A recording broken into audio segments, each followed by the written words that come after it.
अच्छा जी, ICC world cup में पाकिस्तान अब तक माशाल्लाह 2 मैचेस जो है 2 आउट ऑफ 2 खेलकर जीत भी चुका है। लेकिन अफसोसनाक बात यह है कि कौमी टीम को सपोर्ट करने के लिए ना पाकिस्तानी शायकीन को भारत जाने की इजाज़त मिली है और ना ही हमारे सहाफ़ियों को, हमारे स्पोर्ट्स जर्नलिस्ट जो कब से इंतज़ार में हैं, अप्लाई भी कर चुके, this is what they do, तो उनके भी वीज़ा जो है वो अभी अब तक अप्रूव नहीं हुए। क्यों? अब आईसीसी की इस मामले पर लिटरली खामोशी है और खामोशी हैरानकुन तो है ही, अफसोसनाक भी साथ साथ है।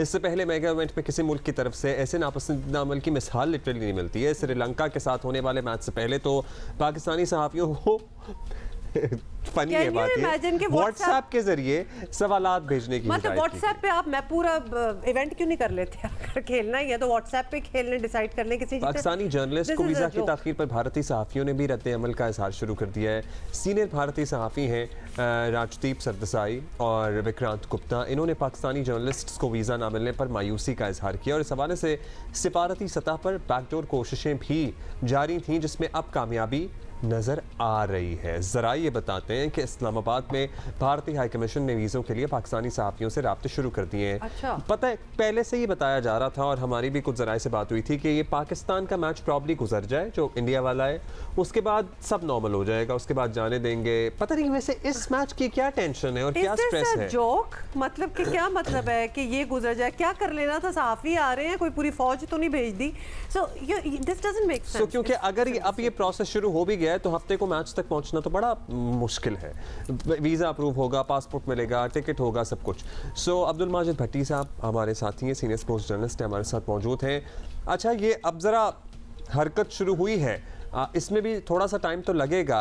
ये बात कितनी दुरुस्त है? और इंडिया में भी कुछ लोग ये कह रहे हैं कि ये पाक इंडिया मैच गुजार कर सब ओके कर देंगे। जी हाँ अब्दुल्ला, यही लग रहा है कि पाक इंडिया मैच जो है वो तो अब उसके लिए अहमदाबाद पहुंचना मुश्किल नहीं बल्कि नामुमकिन है। क्योंकि मुझे भी कल तकरीबन कोई 6:30 पौने 7 बजे इंडियन हाई कमीशन से फोन आया कि आप अपना पासपोर्ट लेके या तो इस्लामाबाद आ जाएं या कोरियर कंपनी के जरिए जमा करवा दें। तब इस्लामाबाद जाना तो थोड़ा सा मुश्किल था, लिहाजा आज कोरियर कंपनी के जरिए जमा करवाएंगे। अगर बहुत जल्दी भी पासपोर्ट मिलता है तो जुमे की शाम को या हफ्ते को मिलता है। ज़ाहिर है अगर जुमे को भी मिलता है तो टिकट्स इतने महंगे हैं, होटलों में जगह नहीं है, तो अहमदाबाद पहुंचना मुश्किल है। मेरा ख्याल ये प्रोसेस अगर अर्ली स्टार्ट होता, सारा कुछ वर्ल्ड कप से पहले हो जाता। देखिए, ये इंडिया में पहली बार वर्ल्ड कप नहीं हो रहा। हमने तो 2011 में भी इंडिया गए थे, 2016 में भी T20 वर्ल्ड कप के लिए इंडिया गए थे।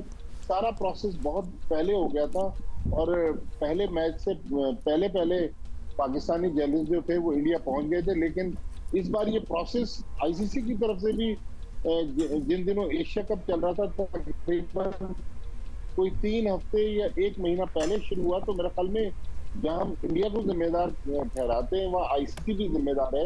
ये प्रोसेस बहुत पहले शुरू हो जाना चाहिए था। वैसे जब आपको कॉल आई, आपको बताया गया इंडियन हाई कमीशन की तरफ से कि अब आप अपना पासपोर्ट वगैरह भेज दें, कोई एक्सप्लेनेशन, कोई रीजनिंग, इसकी कोई गुंजाइश होती है कि पता तो चले इवेंट तो कब का स्टार्ट हो चुका है, 2 मैचेस हमारे हो चुके हैं और मैचेस बाकियों के हो चुके हैं, you would have covered everything.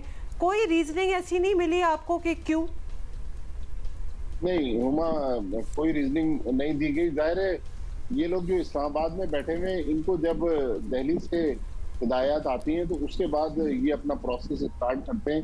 तो रीजनिंग तो कोई नहीं दी गई। लेकिन मेरा ख्याल में ये जो लेट आईसीसी ने एक्रेडिटेशन प्रोसेस स्टार्ट किया है उसकी वजह से, लेकिन फिर जो प्रेशर बिल्ड हुआ है, ये ज़ैनब अब्बास वाला इशू जो था, उसके बाद पाकिस्तान के फॉरेन ऑफिस ने भी बयान दिया, पाकिस्तान क्रिकेट बोर्ड ने बहुत सारी ईमेल आईसीसी को लिखी, तब जाके अब ये 2 मैच कंप्लीट हो गए। तो अब प्रोसेस स्टार्ट हुआ है। होपफुली कि अगर ये इंडिया का मैच जो सबसे इम्पोर्टेंट मैच था ये तो मिस हो ही जाएगा, लेकिन जो पाकिस्तान ऑस्ट्रेलिया का मैच 20 तारीख तक है, उस वक्त तक सारे पाकिस्तानी जर्नलिस्ट जो हैं वो इंडिया पहुंच जाएंगे। लेकिन जो फैंस हैं उनके लिए पॉलिसी अभी भी तय नहीं है। अच्छा, अब एक और मामला भी हुआ, उसकी कोई क्लैरिफिकेशन सामने आई। हमारी आईसीसी की प्रेजेंटर, पाकिस्तानी प्रेजेंटर ज़ैनब अब्बास को इंडिया छोड़ना पड़ा बड़े मिस्टीरियस सर्कमस्टांसिस में, और उनके खिलाफ प्रोपेगेंडा, वो मामला अब क्या सेटल हो गया है, उस पर कोई बात नहीं हो रही है? अभी भी क्रिकेटिंग हलकों में जर्नलिस्ट पर्टिकुलरली जो कवर करते हैं क्रिकेट को सालों से, उनमें अभी तक तशवीश है इस बारे में? देखिए, तशवीश तो अब्दुल्ला बिल्कुल है कि आज ज़ैनब अब्बास के साथ हुआ है तो कल किसी और के साथ हो सकता है। लेकिन जिस तरह वो मामलात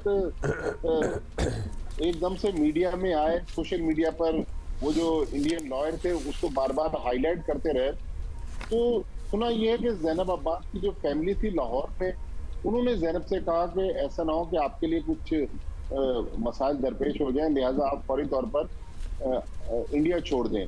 ज़ैनब अब्बास एक तो अंदलीब अब्बास की बेटी है, वो तो उनका बैकग्राउंड है, लेकिन पाकिस्तान के जो पहले टेस्ट कप्तान है अब्दुल हफीज कारदार, जो जिन्होंने इंडिया की तरफ से भी पार्टीशन से पहले 3 टेस्ट मैच खेले, तो अब्दुल हफीज कारदार के जो बेटे हैं शाहिद कारदार, उनकी बहू है। तो मतलब ज़ैनब अब्बास कोई एक प्रेजेंटर तो है, लेकिन उनका जो फैमिली बैकग्राउंड है वो बहुत बड़ा बैकग्राउंड था, क्रिकेटिंग बैकग्राउंड, और उनके जो वालिद है नासिर अब्बास, वो भी पाकिस्तान के फर्स्ट क्लास क्रिकेटर रह चुके हैं। तो ये ट्रीटमेंट मेरे ख्याल में अच्छा नहीं था, लेकिन जो सबसे अफसोसनाक चीज थी कि पाकिस्तान क्रिकेट बोर्ड ने एक जुमला भी इस पे नहीं कहा। कल सोहेल इमरान भी आपके शो में कह रहे थे, बिल्कुल पाकिस्तान क्रिकेट बोर्ड ने जो ईमेल जारी की थी उसमें अगर ज़ैनब अब्बास के बारे में भी 1-2 लाइनें लिख देते, क्योंकि ज़ैनब अब्बास पीसीबी के लिए भी काम करती हैं और पाकिस्तान में एक्रेडिटेड जर्नलिस्ट हैं, लेकिन पीसीबी ने भी इस मामले पे खामोशी इख्तियार की थी। बिल्कुल, आईसीसी की तरफ से भी कोई खास एक्सप्लेनेशन नहीं आई, पीसीबी ने तो बोला ही नहीं, कुछ उन्होंने कहा ही नहीं, उन्होंने कहा पर्सनल रीजन, आईसीसी ने तो पर्सनल रीजन डाल दिया है, बाकी सारे जो देख रहे हैं उनको पता नहीं है। अच्छा, आपको तो कॉल आ गई, सहाफ़ियों के लिए भी अब ज़रा आसान हो जाएगा जाना। व्हाट अबाउट शायकीन, स्पेक्टेटर्स का भी आपको कुछ पता है? फैंस जो ट्रैवल करना चाह रहे हो, अब तो लगता है कि उनको बिल्कुल कोई गुंजाइश नहीं मिलेगी एटलीस्ट पाकिस्तान इंडिया मैच की, क्योंकि कल हमने हैदराबाद में देख लिया, लगता था पाकिस्तानी फैंस ही बैठे हुए हैं, इतने नारे थे इन फेवर ऑफ पाकिस्तान। कोई ऐसी खबरें हैं, do you know of any people जो जाने की कोशिश कर रहे हैं? जी हाँ हुमा, बहुत सारे हमारे जानने वाले हैं, कुछ बरतानिया के हैं, कुछ अमेरिका में, कनाडा में और दुनिया के दूसरे मुल्कों में जो पाकिस्तानी फैंस हैं, जो दुनिया में हर जगह क्रिकेटिंग इवेंट्स देखने के लिए आते हैं। ज़ाहिर है उनके पास पैसा भी है, शौक भी वो रखते हैं, लेकिन उनका कहना है कि हमने टिकट जरूर ऑनलाइन परचेज कर लिए हैं, लेकिन हमने जो वीज़ा के लिए अप्लाई किया हुआ था, तो अभी तक जहाँ जहाँ इंडियन हाई कमीशन या एम्बेसीज हैं उनकी तरफ से कोई जवाब नहीं आया। तो मेरा ख्याल उनके लिए पॉलिसी आना बाकी है। हाँ, ये सुनने में आ रहा है कि पाकिस्तान क्रिकेट बोर्ड के जो चेयरमैन है ज़का अशरफ, वो शायद 4 या 5 लोगों के साथ, उनकी शायद अहलिया हैं और कुछ पीसीबी के लोग हैं, वो 12 तारीख को ट्रेवल कर रहे हैं। थैंक यू भट्टी साहब, thank you for being with us. Okay, और अब लेट्स सी कि इंशाल्लाह अगली जगह पे हमें किस तरह से वेलकम किया जाता है। होपफुली भट्टी साहब आपसे दोबारा बात होगी तो शायद आप इंडिया में ही होंगे और मैचेस कवर कर रहे होंगे।